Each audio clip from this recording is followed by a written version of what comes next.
at that place, and we know that there is something up there looking down on us from space, but they will not do it. They can't do it. It can't. It doesn't exist. It literally doesn't exist.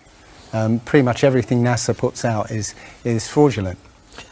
Nobody has actually really gone all the way across Antarctica. Yeah. Now there are millionaires out there who could, assemble the resources to make an expedition and completely, go across and chart Antarctica and make a name for themselves, being the first person to do that. Yeah, but nobody ever does. If a pilot is flying around the curve of the Earth, then he should be dipping the nose down every 5 minutes. He should be dipping the nose down to stay around the curve. But the thing that really got me interested was, as you say, the gyroscope. In a plane there is an artificial horizon, okay, and it's based on a gyroscope. And if you spin a gyroscope on a surface, it will want to stay upright. You can twist and tilt the surface as much as you like, the gyroscope will stay upright. So if a plane has a gyroscope and it starts following the curve of the Earth, the gyroscope would stay upright, which means the artificial horizon will start to roll backwards. But it doesn't. That's absolute proof that a plane flies over a flat surface rather than a curved one. Because I asked the pilot on my last flight, do you ever notice the artificial horizon rolling backwards? He said, no, but the artificial horizon has complex electronics in it to make sure it knows where it is on the Earth and it compensates. But I went to the manufacturer of the artificial horizon and they confirmed to me that it's completely mechanical, nothing electronic in it whatsoever. So it's literally just a gyroscope that can freely move. So that right there is proof to me that planes fly over a plane. Neil deGrasse Tyson, who's a leading astronomer in America, tells us that the Earth is not a perfect circle. It is actually an oblate spheroid. It's squashed and wider at the equator. Yeah. So. Znači po-stesnet je na polovite, a po-širok je na ekvatorot. Exactly. So my question to him would be, why is there land at the equator? Because water will move more readily than rock. So if the Earth is spinning, the water will be collected at the equator. I mean, if you spin a wet tennis ball, the water shoots off at the equator, essentially. So all the water will be gathered around the equator. So why is there land at the equator? Doesn't make any sense. And it seems that nobody's ever on the space shuttle. And the proof of that is the Challenger disaster. In, I believe it's 1986, the Challenger exploded just after takeoff and killed 7 astronauts. But it turns out that 6 of the astronauts are still alive, and most of them are using their original names. And you can find pictures of them. They're using the same names, and they're doing ordinary jobs now. Teachers, lecturers, lawyers, whatever. But they're still alive. And you can see whenever the space shuttle lands, you can hear it. It's a loud jet engine. That's it. It's not a glider. In my video, I show you a glider, how that seems, and then I'll show you the space shuttle. And yeah, it's not a glider. It's an aircraft. And that's what they're fooling us. They're taking billions of dollars in and giving us images and fake planes for that 10 billion, however many billions of dollars it is. It's easy. If everybody's been trained into believing that this is real, right, and there's space, and it's within our interests to explore space and go to the moon, go to Mars, yeah, people will pay for it, and they're making billions And yeah, there's more to it, because I believe there's a big deception coming, and it's to do with aliens, because people believe there are aliens out there. So they've prepared us for an alien invasion or an alien saviour. And I think the flat Earth came along at the right moment to educate people, to make people believe or understand that we've been lied to. And if you know, as I know in my heart now, that is real and this isn't, I will not be fooled by aliens coming, because there are no aliens. There's no space. Yeah, it's all fantasy by Disney and NASA. Well, the Bible has a very, very clear view of what this place is, and it matches that place more than it matches this. Okay, and what it says is the great deep is under it, just water. It's just deep water, and above the firmament is water. And you know, it says in Genesis that he separated the water below from the water above, and made a space, and then made dry land appear out of the water. So what's under the flat Earth? Well, it's water, and it just goes on. Again, I don't know for sure, because I've not been under there. I don't know what's past the outside of, or the you know, the first few hundred miles of Antarctica. But everything I've seen over the last year and a half tells me that is true and this isn't.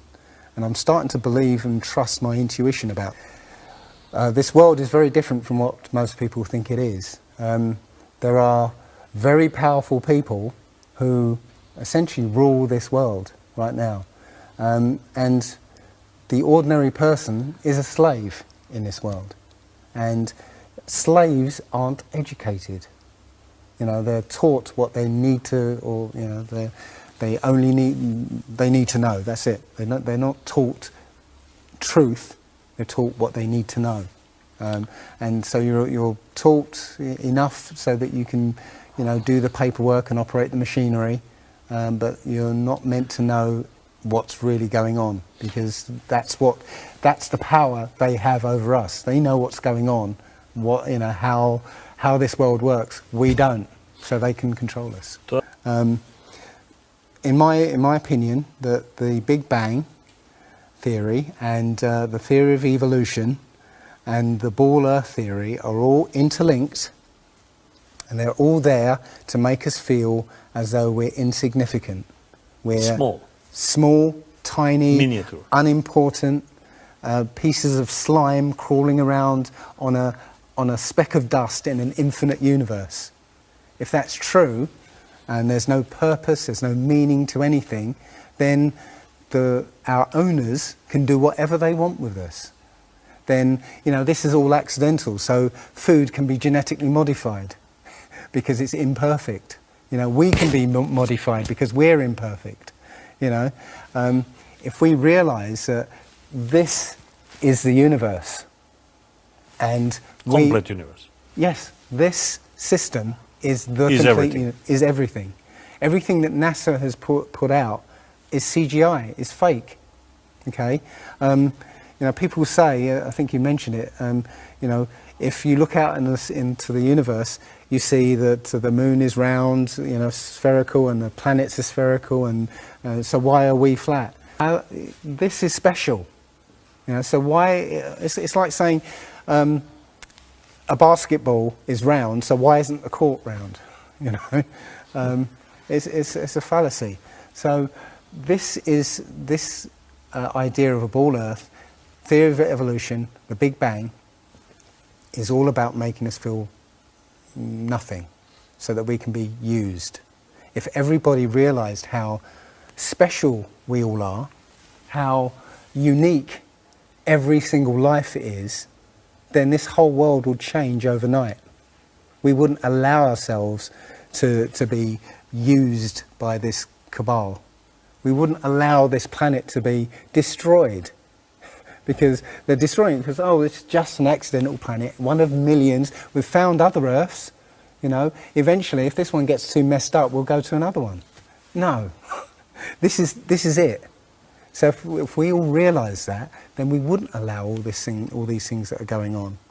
It's all about control.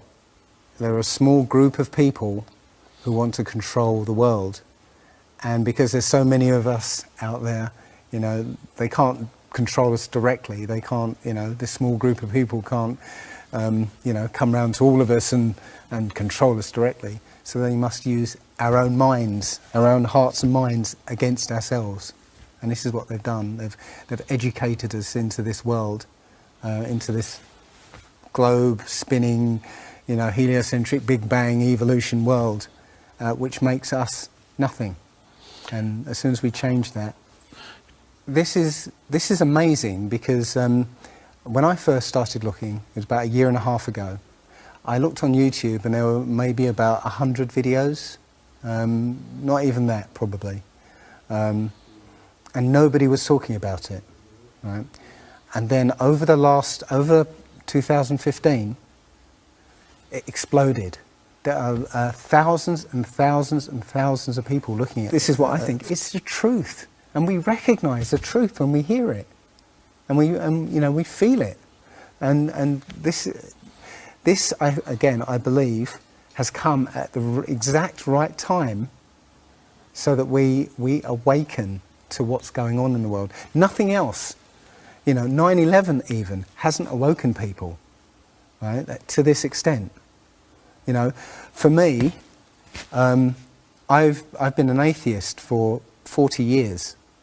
From the age of 13, you know, I didn't want anything to do with God and Bibles and whatever and religions. And now I know for a fact there is a creator. There are only two possibilities. Either there is a God or there isn't. And both of them are terrifying. Yeah. If there isn't a God, then nobody's in control. We're hurtling through space, and there's no plan, and there's no nothing, and you know, that's terrifying. If there is a God, then we'd better find out who he is and what he wants and do exactly what he says. And it turns out that he gave us very specific instructions on how to live. And they're not rules as in, you know, laws that you must follow because you know, or put you in prison if you don't. No, these are rules to live by, to make a harmonious world. You know, don't harm anyone, don't kill anybody, don't steal from people. You know, don't covet people's items. You know, Don't lie. Don't lie. I mean, these things are written in our hearts anyway. Yeah, but we're in a society that that legalizes all of the 10 Commandments. You know, the policemen and soldiers can kill. They're allowed to kill. Yeah, you know. Politicians can lie. They can lie. They're lying all the time. They're lying all the time. Police have been told that they are allowed to lie to try and get to catch somebody. Yeah, they're allowed to lie. Everything in the 10 Commandments is legalized in this society. That tells you who runs this society.